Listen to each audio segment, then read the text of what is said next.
Hi, I'm Noel Robinson. Wow, I just want to really encourage you today, because one of the things that we're living in an incredible time, and what's at stake is your purpose and my purpose.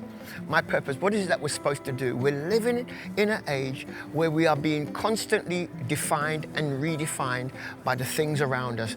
Culture itself is speaking to us and showing us how we should respond and what we should respond to and how we should respond and what is the correct response. In actual fact, PC, all those kind of things are coming into play. And I began to realize that we can actually lose our own purpose and definition simply because we're not focused on the one who gives us definition. And there's this amazing scripture that I read, and it always encourages me. And it says, "Arise and shine, for your light has come, and the glory of the Lord is risen upon you." And you might think, what has that scripture got to do with purpose? Right, well, what it has to do with purpose is that Isaiah's story is an amazing story, and it begins somewhere in Isaiah 1, but in Isaiah 6, he has an incredible encounter with God. One of my mentors says this, Dr. Morris Rollo says, God will not use you unless he gives you an experience, an encounter. And you may think to yourself, well, I'm searching for that encounter. Well, God is going to find you in this season as you listen to this encouragement. In Isaiah 6, verse 1, what happens is that Isaiah says, in the year that King Uzziah died, I saw the Lord high and lifted up. What a powerful statement. Let's break that down just for a moment. He marks an encounter with God by an earthly occurrence. In the year that the king dies, I see the Lord.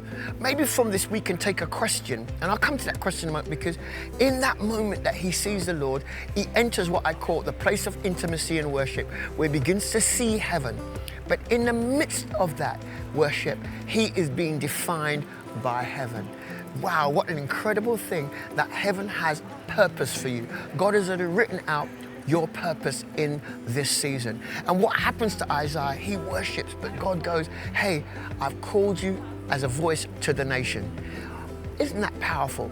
So when we go back to the scripture in Isaiah 60 and we see where God says, arise and shine, now we begin to understand that verse 2 is very important. And verse 2 says, and there is darkness and gross darkness. And what does darkness represent? What does darkness represent? It means that men are blind to the working of God. It means that we become blind to God being in the midst of us, sovereign God who oversees it all.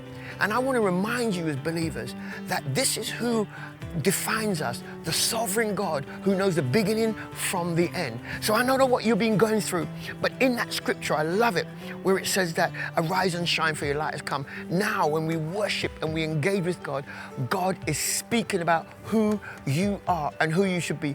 And I want to encourage you that you do not have to be lost wandering around, but right in the midst of the darkness, God is revealing himself to you, and he's showing you who you should be in this season. So I want to encourage you, arise and shine, for your light has come, and the glory of God, all that God said you should be, is risen upon you. And you know what it goes on to say?